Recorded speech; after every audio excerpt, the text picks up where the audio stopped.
सखी राधा सखी राधे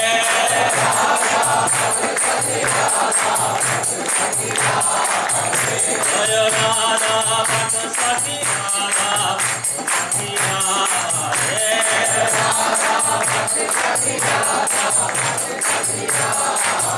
हरि बोल हरि बोल हरि बोल जय हरि बोल जय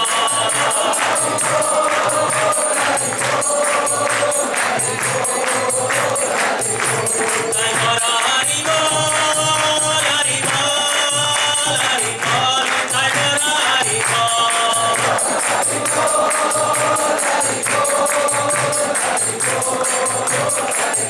जय जय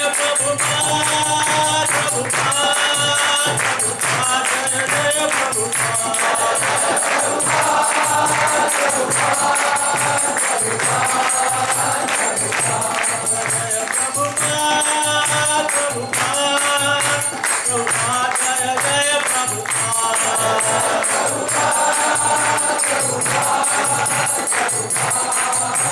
जय जय ओम Vishnupad Shri Shrimad His Divine Grace Shri Bhaktivedanta स्वामी श्रील प्रभुपाद की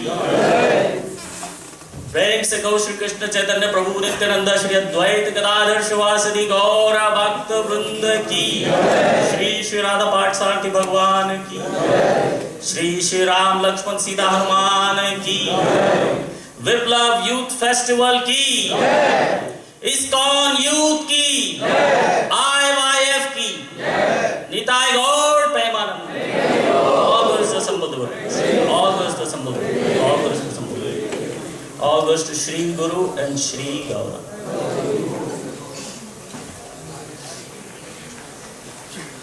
So for last 3 days we've been doing a bhakti seminar here.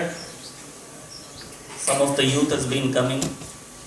कौन ऐसे भक्त लोग यहाँ हैं जो हमारे 3 दिन के भक्ति सेमिनार में कोई दिन अटेंड किया?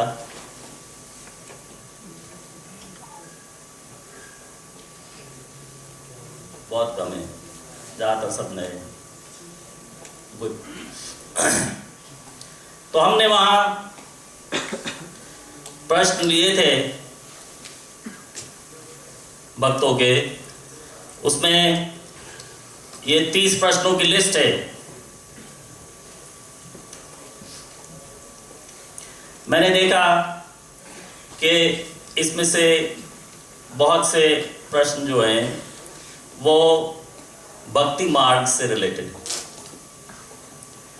भक्ति मार्ग या भक्ति पथ, भक्ति के पथ पे आगे कैसे बढ़ा जाए। चैतन्य महाप्रभु हमारे इस भक्ति आंदोलन के संस्थापक हैं, हम सब उनके अनुयायी। उनकी जनरेशन और 2-3 जनरेशन आगे ये भक्ति मूवमेंट के प्रचार में और भगवान की लीलाएं और ग्रंथ वगैरह लिखने में चले गए। चैतन्य महाप्रभु ने स्वयं अपने हाथ से कोई रचना नहीं की, केवल 8 श्लोकों का एक शिक्षाष्टक चैतन्य महाप्रभु हमें दे गए। एक्चुअली वो शिक्षाष्टक पूरी तरह से भक्ति के मार्ग को एक्सप्लेन कर देता है, लेकिन फिर भी हमें डायरेक्शन की जरूरत पड़ती है। तो डायरेक्शन देने के लिए और हमारे आगे के आचार्यों में से उन्होंने जब देखा कि भक्तों के इस प्रकार के प्रश्न हो रहे हैं, आई एम हैप्पी टू से ये जो 30 प्रश्न हैं ये उसी प्रकार के प्रश्न हैं जो उस समय भक्तों को हो रहे थे। इसमें कोई डिफरेंस नहीं है, कुछ बदला नहीं। भक्तों के मन में वही प्रश्न उभरते उठते हैं। तो एक क्लियर डायरेक्शन हमारे आगे वाले आचार्यों में से विश्वनाथ चक्रवर्ती ठाकुर ने दी, और उन्होंने भक्ति मार्ग के लिए ये क्लियर डायरेक्शन एक ग्रंथ जिसका नाम है माधुर्य कादंबनी। माधुर्य कादंबनी में उन्होंने हमें ये निर्देश दिया। ये जो माधुर्य कादंबनी है ये केवल भक्तों के लिए, इसकी बात हम अपने नए लोग, गेस्ट लोग, बाहर जाके प्रचार उस सब में नहीं करते। ये केवल उन लोगों के लिए है जो भक्ति के मार्ग को चुन चुके हैं। यहां कोई ऐसा है जिसने भक्ति का मार्ग अभी नहीं चुना हो? खाली एक मैं अकेला हूं। आप लोगों का आशीर्वाद मिला तो मैं भी आपके पीछे ज्वाइन हो जाऊंगा। बहुत अच्छा है, सबने भक्ति का मार्ग चुन रखा है, लेकिन भक्ति का मार्ग तो हमने चुन लिया, लेकिन अब इस पे आगे कैसे बढ़ा जाएगा? और जब बढ़ा जाएगा तो हमें कैसे पता चलेगा कि हम वास्तव में आगे बढ़े हैं? आगे हमें क्या नजर आना चाहिए और क्या नहीं नजर आना चाहिए?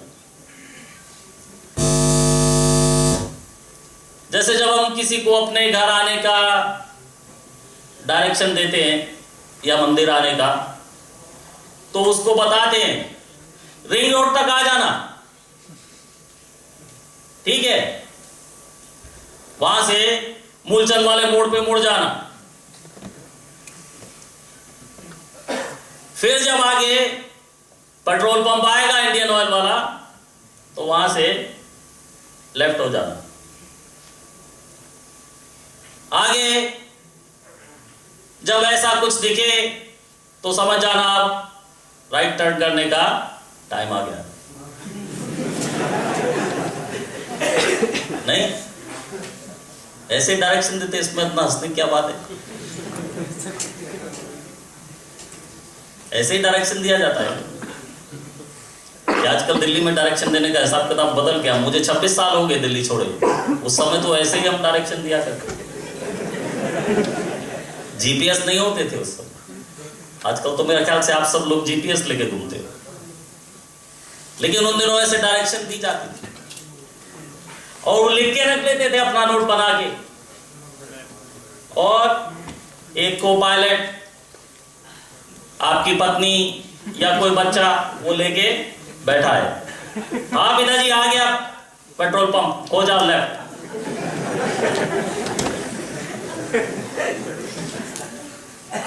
तब तक लेफ्ट नहीं होना जब तक दिख नहीं जाए। तो वास्तव में सबसे पहले कहां से स्टार्ट होता है? आपको अगर कोई भी मानचित्र देखना है, मैप कहते हैं आजकल, मानचित्र को इतना ज्यादा कॉमन वर्ड नहीं है हिंदी में भी। पहले हर कॉलोनी के बाहर एक मैप लगा रहता था, कॉलोनी का मानचित्र। लेकिन वो मानचित्र कभी किसी को समझ में नहीं आता जब तक उसको ये समझ में नहीं आ जाए कि वो खड़ा कहां है, वो मानचित्र, राइट?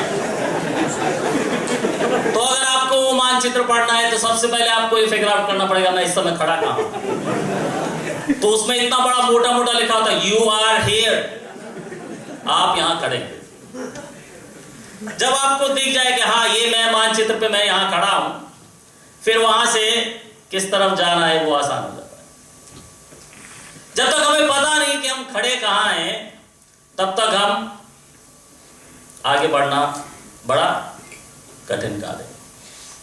तो उसी तरह से भक्ति का पथ है और भक्ति का मानचित्र है।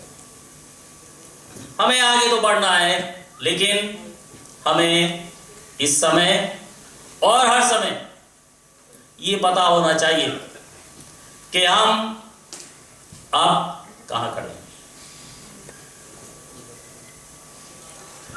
तो विश्वनाथ चक्रवर्ती ठाकुर जी, पहले मैं आपको उनका हमारी गुरु परंपरा की श्रृंखला में नंबर बता दूं। जैसे कि आप देखते हैं हमारे इस्कॉन के सभी 550-600 मंदिरों में सब जगह ऑल्टर पे हमारे गुरु परंपरा की स्थापना है। उसमें सबसे पहली पिक्चर लेफ्ट की तरफ से किसकी मिलती है? श्रील प्रभुपाद, फिर भक्ति सिद्धांत सरस्वती, फिर गौर किशोर दास बाबा जी महाराज, फिर भक्ति विनोद ठाकुर। जो भक्ति विनोद ठाकुर का गाया वो भजन अभी हमने गाया, और इसका भाग 2 जीव जागो हम बाद में गाएंगे। भक्ति विनोद ठाकुर के बाद जगन्नाथ दास बाबा जी महाराज। जगन्नाथ दास बाबा जी महाराज के नेक्स्ट जनरेशन विश्वनाथ चक्रवर्ती ठाकुर। तो अगर जो हम कभी डिसाइड करें कि जगन्नाथ दास बाबा जी महाराज के आगे एक पिक्चर और लगानी है तो विश्वनाथ चक्रवर्ती ठाकुर की लगेगी। विश्वनाथ चक्रवर्ती ठाकुर के ऊपर नरोत्तम दास ठाकुर, नरोत्तम दास ठाकुर के ऊपर कृष्णदास कविराज, जिन्होंने चैतन्य चरितमृत की रचना की है। कृष्णदास कविराज से ऊपर जीव गोस्वामी, रघुनाथ दास गोस्वामी, उनसे ऊपर रूप सनातन, उनसे ऊपर स्वयं चैतन्य महाप्रभु, उनसे ऊपर ईश्वरपुरी, और ईश्वरपुरी से ऊपर माधवेंद्रपुरी।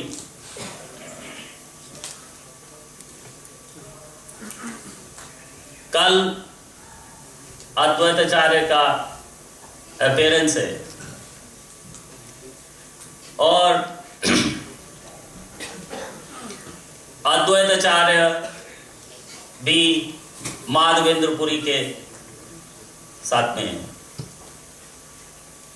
ऑल दो पंच तत्व में आप उनको चैतन्य महाप्रभु के साथ हमेशा देखते हैं।